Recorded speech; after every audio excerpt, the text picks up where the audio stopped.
Siguro mayroon dito sa atin na mahilig sa pag-aaral ng kasaysayan o ng history or even Christian history. Mayroon sigurong mahilig na ito ang nagiging forte nila no, sa kanilang pag-aaral ng teolohiya. Ngunit kapag tayo ay nag-aaral ng kasaysayan, kaakibat nun, nag-aaral din tayo ng purpose o ng layunin kung bakit kailangan nating alamin ang ating kasaysayan. Maraming mga nagsasabi kung bakit tayo nag-aaral ng kasaysayan upang maunawaan natin ang bawat kultura o kung ano man ang mga kinagisnan, kinaugalian ng mga tao upang maintindihan natin yung kanilang mga kultura. O pangalawa, upang matuto tayo sa mga prinsipyo o yung mga aral na makukuha natin doon sa mga istorya ng mga pinag-aaralan natin o mga wisdom, mga ancient wisdom o mga karunungan. Marami tayong mapupulot kapag tayo ay nag-aaral ng history. Pangatlo, upang makita natin ang kamay ng Diyos sa kabila ng mga pangyayari all throughout the history of the Bible, makikita natin doon kung paano umaksyon ang Diyos, paano gumawa ang Diyos sa kasaysayan. At higit sa lahat, bakit tayo nag-aaral ng kasaysayan? Upang matuto tayo sa pagkakamali ng mga nauna. Yan ang mga pangunahing layunin kung bakit tayo nag-aaral ng kasaysayan, especially Christian history, upang hindi na natin gayahin ang anumang mga kasalanan na ginawa ng mga nauna.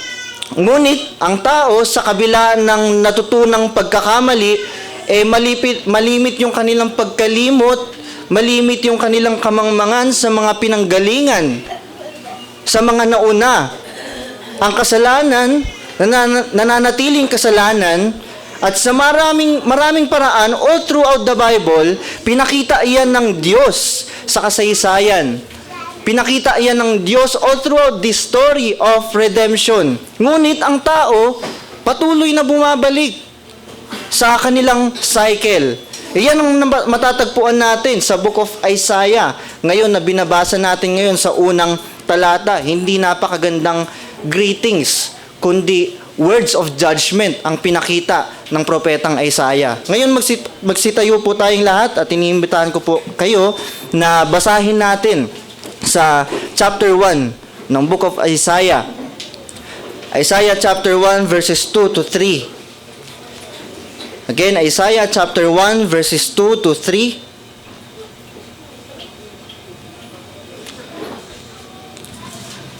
Verse 2, makinig kayo, langit at lupa, sapagkat nagsalita ang Panginoon, inalagaan ko at pinalaki ang aking mga anak, ngunit sila'y nagrebelde sa akin.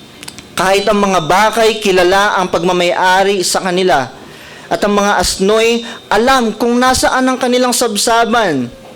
Ngunit ang aking bayang Israel ay hindi nakakakilala. Ang aking mamamayan ay hindi nakakaunawa. Maaari na po tayo magsiupo. At ito ang salita ng Diyos para sa kaniyang iglesia. Noong ikawalong siglo, before pa man dumating ang Panginoong Hesukristo, ang bayan ng Juda, makikita natin na dumadaan sa malaking krisis. Bakit? Hindi nila maunawaan kung ano ang ugat. Hindi nila makita na para bang walang mali na nakikita. At makikita natin doon sa all throughout na story ng Book of Isaiah, the Assyrian empires were coming during the time of Ahaz and Hezekiah. Nananawagan ng Diyos sa pamamagitan ni Isaiah, makinig kayo langit at lupa. Hear, O heaven, hear, O earth. Ibig sabihin, langit at lupa mismo ay mga saksi ng propesiyang ito. Saksi ng mga hatol ng Diyos sa bayan ng Juda. Ano ba yung mga hatol ng Diyos o yung charges ni Yahweh sa bayan ng Juda? Unang-una dito yung kawalan ng katuwiran sa bayan ng Juda. Mababasa natin yan dito sa verse 2 to 9. Kawalan ng katuwiran, kawalan ng katarungan. At pangalawa doon na paghahatol ng Diyos sa kanila ay yung kawalan ng sinseridad sa pag-aalay, sa pagsamba nila Mababasa natin yan sa verse 10 to 20 na ang Juda, inaakusahan sila bilang mga bulag sa tradisyon ng templo. Kumbaga, alam nila kung ano yung pinapractice sa templo, pero bakit nila ginagawa yon, hindi nila alam. Hindi iyan dahil sa relihiyoso sila kung bakit nagagalit ang Diyos, kundi dahil sa kanilang tradisyon mismo, yun ang kinasusuklaman mismo ng Diyos. At pangatlong charges sa bayan ng Juda, kawalan ng katarungan sa kanilang society, sa kanilang lungsod. They became, ang sabi sa verse 21, they became a harlot. Kumbaga, parang isang babaeng bayaran. Ganun sila. They came after their foreign gods. They became a harlot. Ganyan ang bayan ng Juda. Ngunit ang problema, maraming hatol sa kanila ang Diyos. 3 ang hinatol sa kanila. Pero ang problema sa bayan ng Juda, hindi nila makita na hinahatulan sila ng Diyos. Hinahatulan sila ng kamay ng Diyos. Ang sabi sa verse 2, ang aking bayang Israel hindi nakakakilala. Ang aking mamamayan hindi nakakaunawa. Sa 40 taon na propesiya ni Isaias, wala itong naging dulot sa bayan ng Juda. Isipin mo, parang 40 taon kang nagtatrabaho, pero parang walang nangyayari. Parang walang nagiging kontribusyon sa lipunan ang iyong trabaho. Ganyan ang propetang Isaias. 40 taon na nagsilbi sa pagiging propeta at nagpropropesiya ng mga pangako at hatol sa bayan ng Juda, pero walang nangyayari. Ang aking mamamayang Juda, hindi nakikinig, hindi nakakaunawa, they do not consider. Yan ang sabi sa hatol ng Diyos. Ngunit, ano ang panawagan ng Diyos? Isaiah verse 1, verse 18. Come now, let us reason together, says the Lord. Though your sins are like scarlet, they shall be as white as snow. Though they are red like crimson, they shall become like wool. Yan ay pagpapakita mismo na mayroong pangangailangan ng tao pero hindi nila makita dahil sa kanilang kamangmangan. Nakikita natin yung ganitong likas na katangian ng tao hindi lang sa aklat ni Isaias kundi sa lahat ng kwento ng Old Testament, ng lumang tipan. Ang krisis ng tao nananatili magpasa hanggang ngayon. Magpasa hanggang sa hinaharap. Kasalanan ang naging ugat sa bayan ng Juda at ngayon kasalanan pa rin ang ugat kung bakit tayo nakakalimot at kumbaga para tayo nagiging mangmang sa harapan ng Diyos. Ngunit hindi niya maunawaan. But here we are again and again. Ang Diyos ay nananawagan sa iyo na ikaw ay tumalikod sa iyong kasalanan at manampalataya kay Jesus. Kaya't yan ang magiging mensahe natin ngayon. Ang kasalanan ng tao ang naglalayo sa kanya sa Diyos. Ang katuwiran ni Kristo ang naglalapit sa tao sa Diyos. Ulitin ko, ang kasalanan ng tao ang naglalayo sa kanya sa Diyos.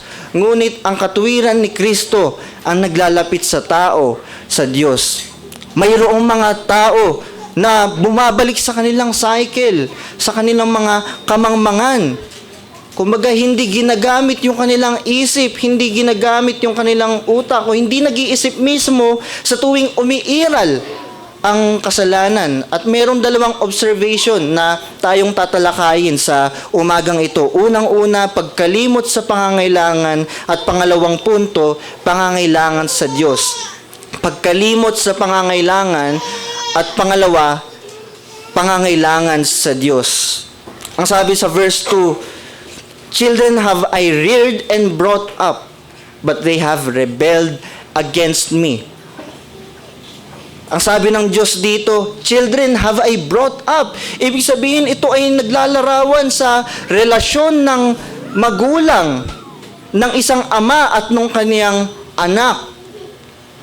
Pero makikita natin sa Deuteronomy 29 verse 9, nangako nag-establish ng covenant ang Diyos, ng tipan ang Diyos. Ang sabi niya, kaya sundin ninyong mabuti ang mga ipinatutupad ng kasunduang ito para maging matagumpay kayo sa lahat ng ginagawa ninyo. Yan ang sinabi ng Diyos, ang kanyang inestablish sa bayan ng Israel, na sumunod sila sa mga kasunduang ito, sa tipan na ito, sa covenant na ito, at magiging matagumpay sila sa lahat ng kanilang ginagawa. Nandun ang pagpoprotekta ng Diyos bilang Ama. He cared for them, He protected them as their Father. He formed them. He delivered them out of slavery in Egypt. He fed them the manna in the wilderness para maging matagumpay sila. He gave them His law. He conquered the Canaan for them. Yung promised land ay ibinigay ng Diyos sa Israel. He bestowed years of blessing. At dito sa libro ng Isaiah, makikita natin ng maluklok sa kaharian ang haring si Azariah o si Uzziah at yung kanyang anak na si Jotham. Pagkatapos ni Uzziah, nakaranas ng kayamanan ang Judah, economically at politically. Ngunit sa panahon ni Ahaz at ni Hezekiah, anong nangyari? Dumaan sa krisis ang bayan ng Judah. Dahil ang Assyria nakapalibot sa kanilang bayan at lumaon 10 tribo ng Israel, nilipol at napasa kamay ng bayan ng Assyria. Kung tatanungin, dahil ba ito sa mahinang strategiya ng Judah? Dahil ba yan nahaluan ng politikal? O dahil malakas ang puwersa ng kalaban? Ang problema ay hindi nag-uugat sa pisikal. Ang problema hindi nag-uugat sa politikal. Ang sanhi ay moral at espiritual. Ang sabi ng Isaiah 6 chapter 9, "Go and say to these people, keep on hearing but do not understand, keep on seeing but do not perceive." Sila ay nakakakita pero hindi tunay na nakakakita. Sila ay nakakarinig pero hindi nakakaunawa. Hindi mismo nakakarinig. Marahil sasakupin sila ng isang paganong nasyon. At ang tanong, kanino sila aasa?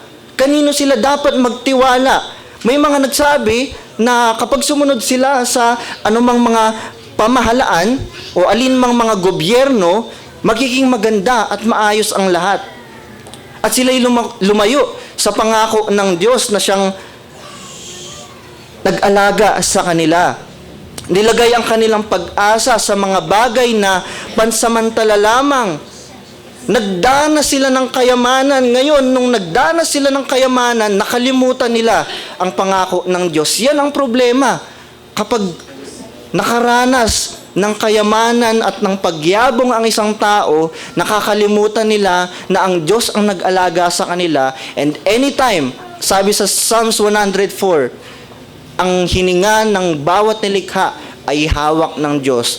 Anytime, kaya niyang lipulin. Yan ang nakakalimutan ng bayan ng Judah. Marahil sasakupin sila ng isang paganong nasyon, nagdanas sila ng pagkayaman, ngunit nang sila yumaman, nakalimutan nila ang kanilang tipan sa Diyos. Kung ikaw ay colorblind, meron kang nakikita sa iyong paningin, pero hindi mo maiintindihan kung ano yung kulay na tinitignan mo. Hindi mo alam kung green ba yun o red ba yun. Dahil bulag ka sa kulay. Yan ang totoong estado na espiritual ng bayan ng Judah. Nakikita nila ang mensahe ng Diyos sa bawat propeta na dumadaan, ngunit hindi nila makita, hindi nila maintindihan, hindi nila marinig. At kung hindi ka makakakita ng kulay, panigurado mahihirapan ka sa batas trapiko. Paano ka lalagpas sa traffic lights? Alam mo ba kung ano yung green? Alam mo ba kung ano yung yellow o yung red? Makakalagpas ka dahil memoryado mo na yung traffic lights. Dahil kinabisado mo na yung batas trapiko. Ngunit, pagdating sa iyong memorya, yan ang problema yan ang problema sa bayan ng Juda. Alam nila ang pagkakasunod-sunod. Alam nila ang sequence upang makasabay sila at maitago yung kanilang kabulagan, yung kanilang kamangmangan, inalam nila yung pagkakasunod-sunod ng kanilang tradisyon. Alam nila yung sequence ng kanilang ritual. Kabisado nila yung kanilang relihiyon. Kabisado nila yung kanilang tradisyon. Ngunit, hindi nakakaintindi.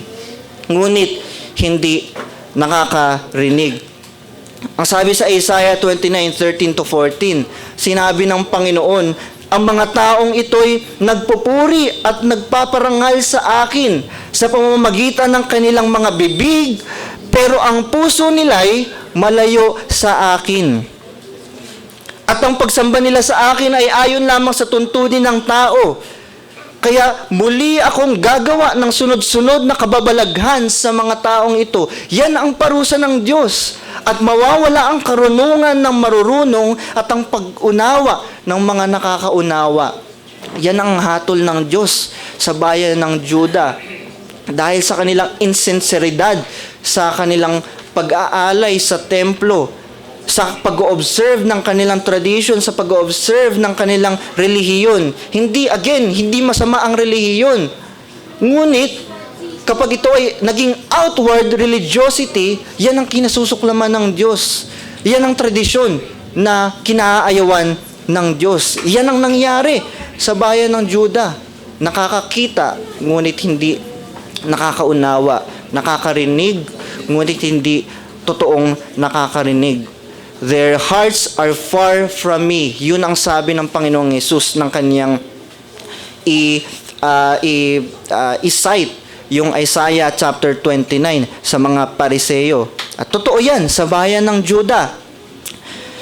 Ang point is, likas sa tao ang kamangmangan at pagiging malilimutin. At kaya ang tao mismo, sabi sa verse 3, inahilintulad ni Isaiah sa asno at sa baka. Ang asno at mga baka, nung panahon ni Isaiah, tinuturing niya na pinakamangmang sa kanilang sa sangkahayupan. Tinuturing niya na walang alam. Pero anong sabi ng Diyos sa pamamagitan ni Isaiah? Ang tao ay masahol pa raw sa asno at sa baka. Mas mangmang pa raw sa asno at sa baka. Dahil yan ang ginagawa ng kasalanan. Pag ikaw ay nagkakasala, ay yan ibig sabihin ay kawalan ng pag-iisip. Pinipigilan ka niya na mag-isip. You do not have the capability to think rationally. Kapag ang isang tao ay tumigil na mag-isip, ay ginagawa nitong mahina ang tao, lantaran sa kasalanan. Kumbaga sa English ay vulnerable. Ginagawa ka niyang vulnerable sa kasalanan. Bakit? Kasi hindi ka na nag-iisip. Wala ka ng kakayanan na mag-reason. 1 Corinthians chapter 15 verses 35 to 36.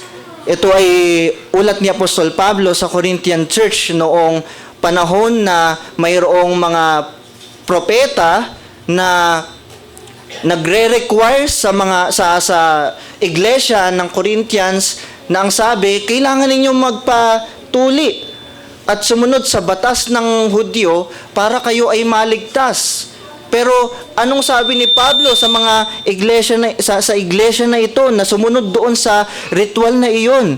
Someone will ask, may nagtanong daw, how are the dead raised? With what kind of body do they come? And hindi ito sinagot ni Apostol Pablo dahil ito ay kamangmangang tanong. Ang sabi niya, you foolish person.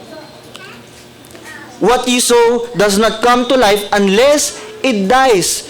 Again, notice kung ano yung sinabi niya dito na you foolish person. Pagdating sa Greek, sa original Greek, ang ibig sabihin niyan sa English, unable to think. Kumbaga, hindi nag-iisip o ayaw mag-isip, ayaw gamitin ang isip. foolish, folly, to stop from thinking. Yan ang ginagawa ng kasalanan. Ginagawa kang mangmang. Hindi ka pinagbabawalan ka na bigyan ng kapapalidad na mag-isip. At ang kasalanan, hindi lamang simpleng pagkakamali. Ito ay pagkasira mismo ng relasyon ng tao at ng Diyos. Maraming mga tao na magsasabi na ang kasalanan, simpleng mga desisyon, mga pagkakamaling desisyon lamang sa buhay, mga mistake. Yan ang pagkakamali nila. Yun mismo ay kasalanan. At yan ang naglalayo sa iyo sa Diyos. Eternal ang kahinatnan ng kasalanan. Yan ang naglalayo sa tao sa Diyos. Romans 3:10. Ang sabi doon, none is righteous, no not one. No one understands, no one seeks for God. At marami na akong nasubaybayang mga Kristiyano o even mga pastor sa kanilang gawain, sa kanilang mga ministeryo, ano nangyari? Pinabagsak ng Diyos. Bakit? Dahil sa mga hindi mabitawang mga layaw. Dahil sa mga hindi mabitawang mga Diyos-Diyosan. At ang tanong ko sa iyo, kapatid, ano ang Diyos-Diyosan mo? Ano ang sa iyo? Maaaring may mga bagay ka na itinuturing mong Diyos at ayaw mong bitawan. Maaaring may mga layaw ka na ayaw mong bitawan magpasa hanggang ngayon at yan ang tinuturing mong Diyos at pinagpapalit mo sa tunay na Diyos. Hindi naman yan Diyos. Deuteronomy 31 verse 16. These people will rise and whore after the foreign gods among them in the land that they are entering. Yan ang description ng bayan ng Judah. Nung ipropesiya ni Yahweh at sabihin kay Moises na ito ang mangyayari sa bayan ng Judah. Kapag sila ay sumusunod sa sarili nilang layaw, anong description? They are whoring after their foreign gods. Parang isang bayarang babae na lumilipat o kumbaga sumasama sa anumang mga Diyos-Diyosan.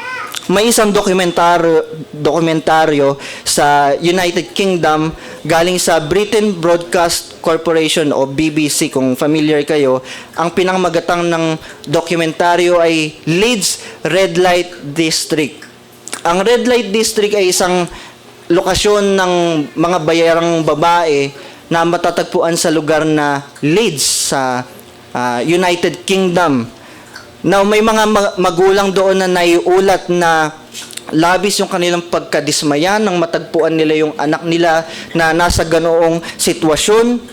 At dalawa ang naging response ng magulang. Una, yung ibang magulang, itinakwil yung kanilang anak.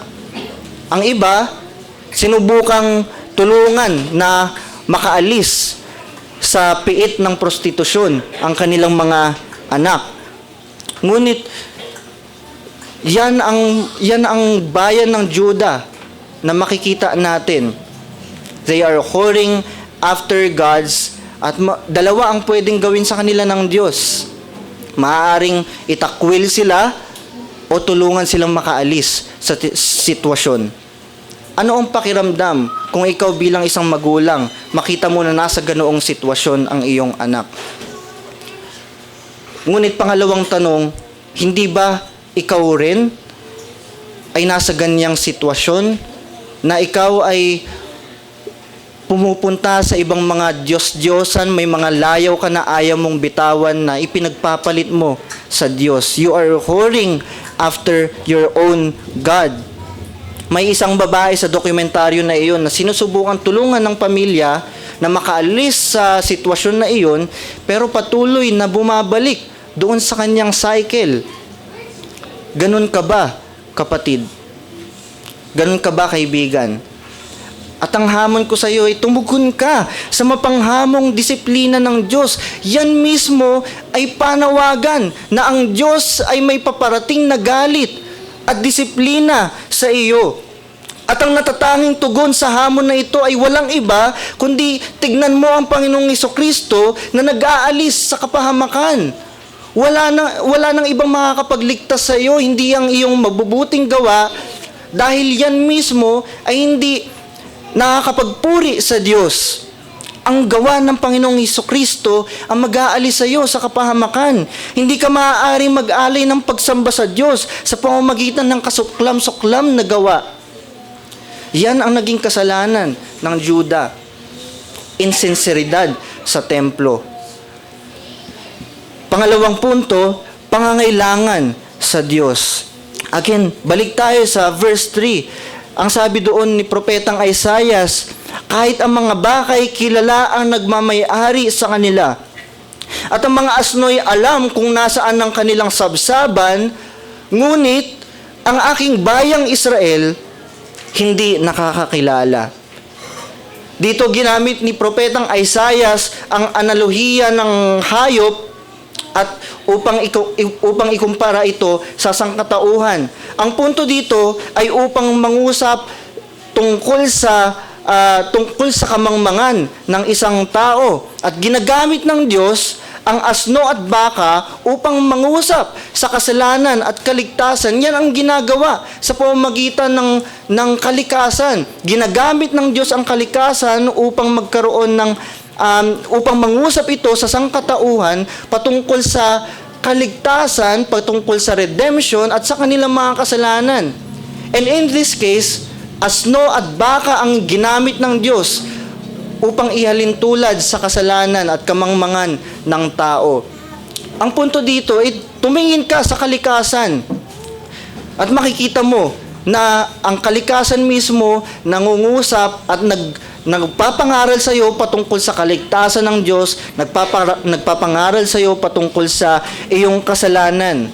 Ang tawag natin diyan sa theology ay general revelation, nangungusap sa pamamagitan ng kalikasan. At isa sa layunin kung bakit inahalin tulad ang tao sa hayop ay hindi lang upang sukatin ang kamangmangan, kundi upang ihalin tulad yung kanilang kalikasan, yung kanilang natural na ginagawa.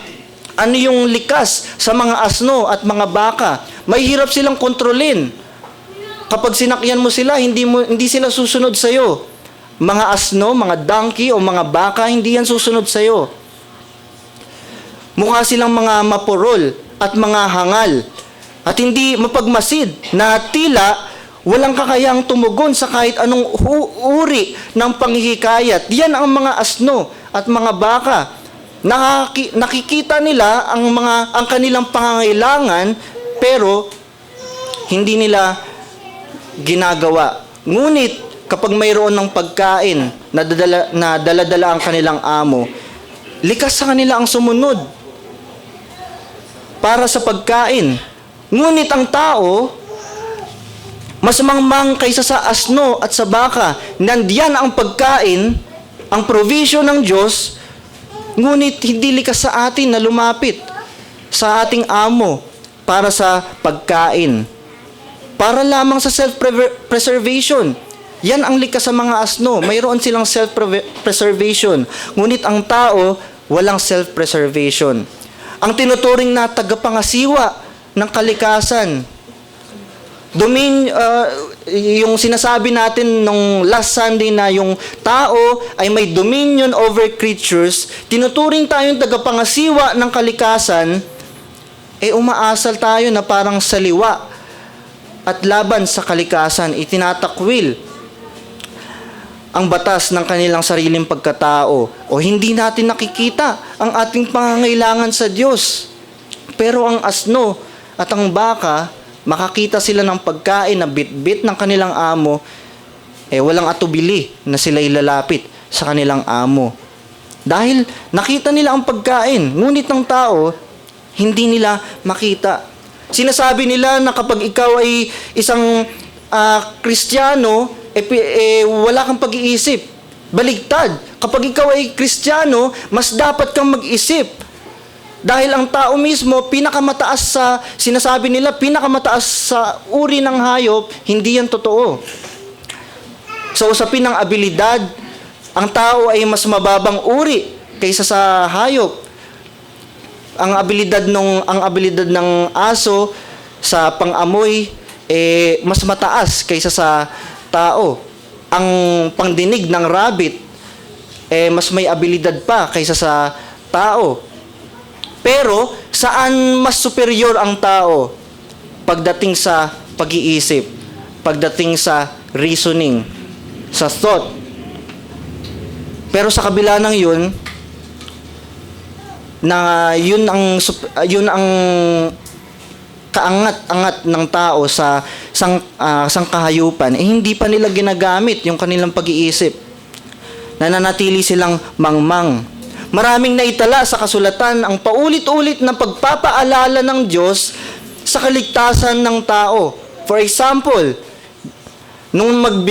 bago magbigay ang si Yahweh ng kautusan sa Israel, anong sabi niya sa Exodus chapter 20? Ako ang Panginoon na inyong Diyos na naglabas sa inyo sa Ehipto, kung saan kayo ay inalipin. Yan ay pagpapaalala palagi ng Diyos sa Israel, na sila ay niligtas ng Diyos. At hindi lamang yun ang paraan ng pagpapaalala sa kanila. Mayroong selebrasyon ng Passover. Inutusan ng Diyos ang Israel na ipagdiwang nila ang espesyal na okasyon para alalahanin ang kanyang mga gawa. At hindi lang yan, sa panahon ng mga pagkakataon na nakakalimot ang tao, anong ginagawa ng Diyos? Nagpapadala siya ng mga propeta upang magmensahe patungkol sa kaligtasan ng tao. At yan ang pagpapaalala ng Diyos upang protektahan at alagaan ng kanyang bayan Israel. Sa panahon ni Isaias ay may panawagan ng Diyos, makinig kayo langit at lupa, sapagkat nagsalita ang Panginoon. Yan ang panawagan ng Diyos. Ito ang pagpapaalala sa tao.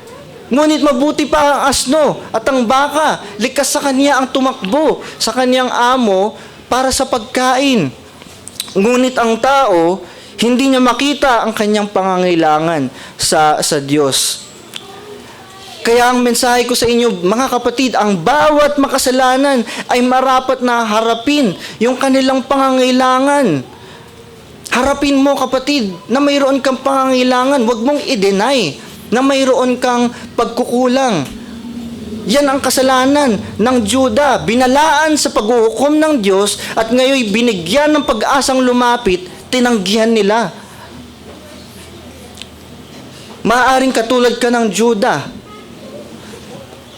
Wala kang makitang problema sa iyong sarili. You think that there's nothing wrong at makakatulog ka sa isang gabi na mapayapa at tingin mo ay malago ang iyong relasyon sa Diyos, ngunit ang totoo ay hindi dahil sa iyong mga pinangahawakang kasalanan. Baka mayroon kang mga kasalanang bitbit at inilalagay mo yung iyong pag-asa na imbes sa Diyos, inilalagay mo sa mga bagay na pansamantala lamang. At may mga iglesyang ganyan. Hindi nila maunawaan kung ano ang pangangailangan ng kanilang mga miyembro. Kaya hindi nila binibigyang kaseryosohan ang pulpito. Walang kabanalan ng Diyos, walang pagtawag sa kasalanan. Dahil hindi nila nakikita yung pangangailangan. But here is the offer. Again and again, God is offering you light. Huwag mong tanggihan. God is offering you salvation in Christ. Huwag mong tanggihan. Isang ehemplo ng pagkalimot ay ang iglesia ng Galacia. Matapos ang sandaling pagtanggap sa Ebanghelyo, madali nilang tinalikuran. Yan ang pangbungad na sulat ni Apostol Pablo sa kanila. Napakadali niyong talikuran ang ebanghelyong natanggap niyo mula sa amin. Baka ganyan ka rin, kapatid. Matapos mong matanggap ang ebanghelyo ng Panginoong Hesus, patuloy ang iyong pagbalik sa kasalanan. At ang hamon ko sa iyo ay harapin mo ang iyong pangangailangan kay Kristo. Mayroon kang pangangailangan na kailangan mong tuparin. Mayroon kang responsibilidad na tumugon sa ebanghelyo. And it is a command. Repent and believe in the gospel. Sabi sa Mark 1. Si Kristo ang siyang pagkaing bitbit ng Diyos para sa kanyang mga hinirang. Ang mga asno at yung mga baka lalapit sa kanilang amo kapag may bitbit na pagkain. At ngayon, bitbit ng Diyos ang kanyang pagkain, ang kanyang kaloob. Ang Panginoong Hesus, huwag mong tanggihan. Siya ang naglapit sa iyo, sa Diyos. Si Kristo ang maglalapit sa iyo, sa Diyos. Kung paanong ang asno at ang baka ay lalapit sa Diyos, sa kanyang amo para sa kanyang pagkain. And for the believers, kung ikaw man ay nananampalataya na sa Panginoong Hesukristo, huwag mong hayaan na pangimbabawan ka ng kawalan ng pag-iisip. Huwag mong hayaan na pangimbabawan ka ng anumang material na bagay, at kung nakita mo ang kaligtasan kay Hesukristo, ay marapat nga na mas lumalim yung iyong pananampalataya. Dahil ang bayan mismo ng Juda, kinakailangan nilang maghandog. And they are partaking in types and shadows. Sila ay nakikibahagi sa mga anino at mga larawan. Mga bagay na paparating pa lamang. Ngunit, pagdating sa bagong tipan, dumating na ang inaasahan. Kaya dapat nga tayong mga mananampalataya, mas malalim pa yung ating tiwala sa Diyos. Nabubuhay tayo ngayon sa bagong tipan at hindi na tayo nakikibahagi sa anino at larawan. Nakikibahagi na tayo sa buhay na Kristo. Realidad na buhay na Kristo. Marapat lamang. Mas malalim yung ating pananampalataya. Ngunit kung patuloy kang tatanggi sa Panginoong Hesukristo, nagpo-profess ka ng iyong pananampalataya, pero sa kaibuturan ng iyong puso ay kasuklam-suklam na kasalanan, ang sasabihin ko sa iyo, kapatid, ay wala ng pangalawang sakripisyo pa na gagawin ng Panginoong Hesus. Ang sabi sa Hebrews chapter 6 verse 4 to 6, "For it is impossible in the case of those who have once been enlightened, who have tasted the heavenly gift, and have shared in the Holy Spirit, and have tasted the goodness of the Word of God, and the powers of the age to come, and then have fallen away,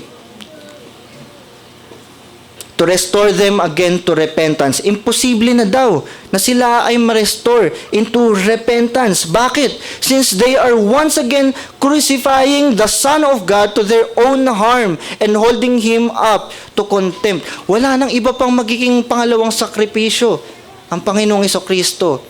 That is once and for all the sacrifice of Jesus Christ. Magtiwala ka at talikuran mo ang iyong kasalanan. Sapat ang kamatayan ng Panginoong Hesukristo para sa iyong kaligtasan. Huwag mong tanggihan. Tayo ay nag-aaral ng kasaysayan upang maiwasan ang kamalian ng nakaraan. Ngunit, bakit ngayon? Patuloy ang pag-iiral ng kasalanan. Gayong marami tayong kasaysayan na pwedeng aralin dahil sa pagkalimot at sa kamangmangan. At ang hamon ko sa iyo, kapatid, sa panahon ng pagkalimot at kamangmangan, kilalanin mo ang Diyos na naghahandog sa iyo ng kaligtasan. Kilalanin mo ang Diyos na naghahandog sa iyo ng kaligtasan.